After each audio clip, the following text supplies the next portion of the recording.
what led to peace. So as we celebrate today, let us remember how this nightmare of depravity and death all began. 2 years ago, on the eve of the Simchat Torah holiday, thousands of innocent Israeli civilians were attacked by terrorists, and one of the most evil and heinous desecrations of innocent life the world has ever seen, the worst slaughter of Jews since the Holocaust.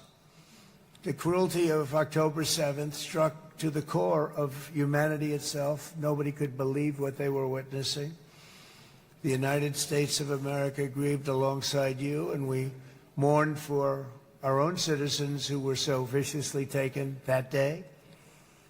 And to all the families whose lives were forever changed by the atrocities of that day, and all of the people of Israel, please know that America joins you in those two everlasting vows: never forget and never again.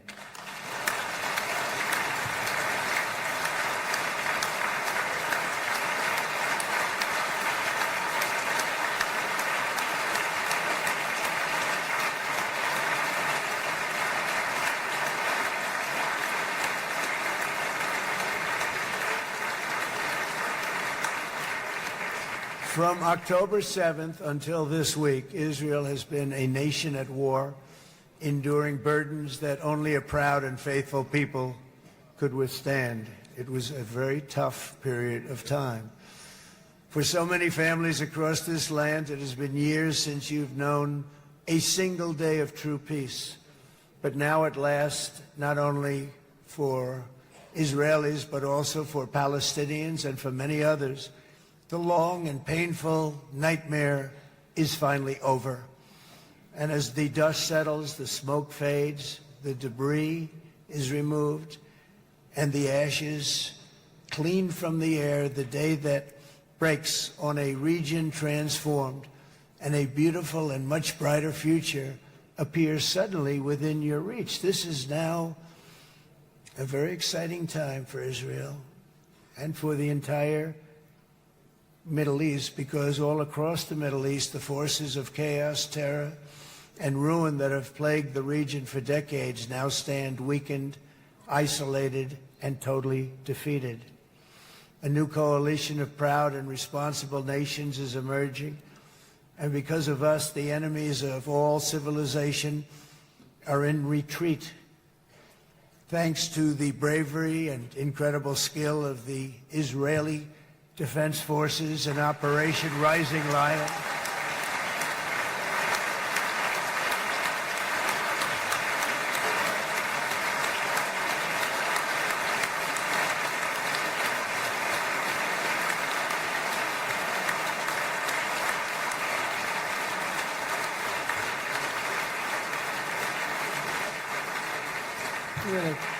that's central casting. Let's put him in a movie. Look at him. Great job. And my people loved working with you. Loved it. They worked so well together. But many of Iran's top terrorists, including nuclear scientists and commanders, have been extinguished from this earth. And with Operation Midnight Hammer, boy, that's a great name for that, what we did last June. The United States military flew 7 of those beautiful B-2 bombers. They look so beautiful all of a sudden. They were always, I thought they were pretty planes. I had no idea they could do what they did. In fact, we just ordered 28 more of them. A little updated version. We ordered a whole pile of them. And almost 100 other planes went with them, including fighter jets.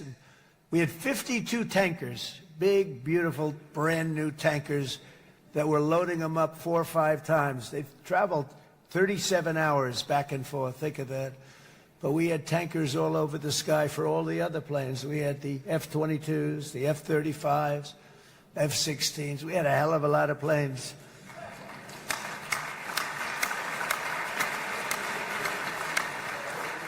So we had 52 gas stations in the sky. That's what they call them.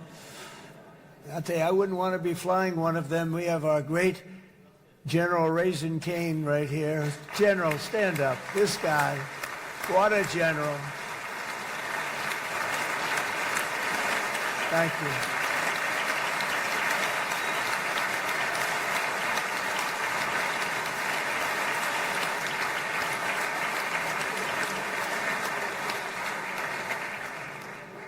I asked General Cain, I said, you know, we're having problems with ISIS, and I was in Washington, and I asked, how long would it take to defeat ISIS? And my Washington generals told me, 3, 4, maybe 5 years, sir.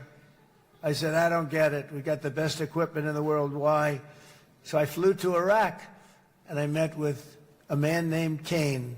He said, what's your first name? He said, they call me Raisin, sir. I said, wait a minute, your name is Raisin Cain? I've been looking for you for a long time. You gotta be kidding. So they told me 3, 4, 5 years to defeat ISIS. And I sit down with him and I say, why is it? I flew there in the dark of night. I landed, I'll never forget it. It's quite a trip. I'm glad I made it because I met him. I said, could I ask you, General? I come down. He's standing with another general and a sergeant. Everybody was like central casting. They could go into a movie right now. Between him and you guys over here, we could get rich making movies, okay?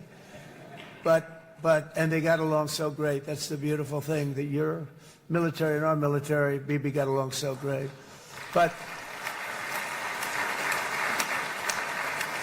I was told by the television generals in Washington, we have the best equipment in the world. Why is it taking so long? And they said, 4 years. I said, so let me ask you, Raisin, how long would it take you to defeat ISIS? Sir, we can do it in 3 weeks, but you'll probably have some time left over. I said, you got to be kidding.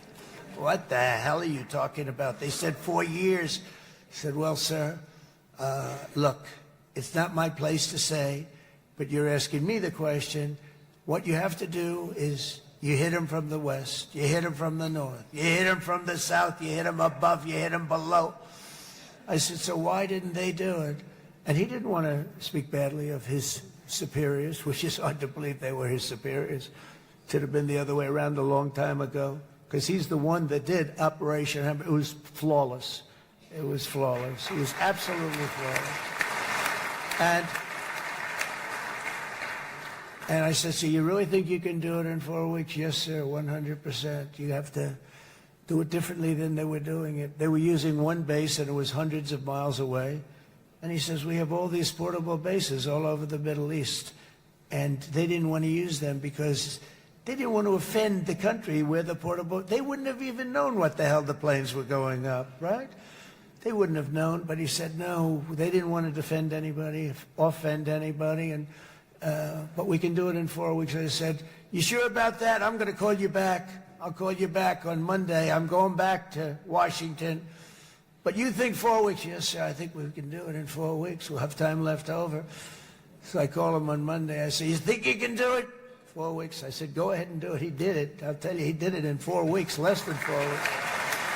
So, General, stand up, please.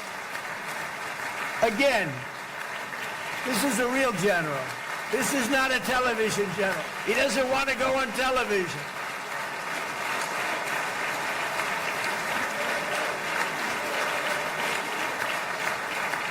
He doesn't want to go on television. That's what the other guys love being on television. So we dropped 14. Vom publica discursul lui Donald Trump din Knesset în mai multe segmente pe măsură ce echipa noastră finalizează traducerile. Abonează-te la Jurnal Info și rămâi conectat pentru actualizări continue.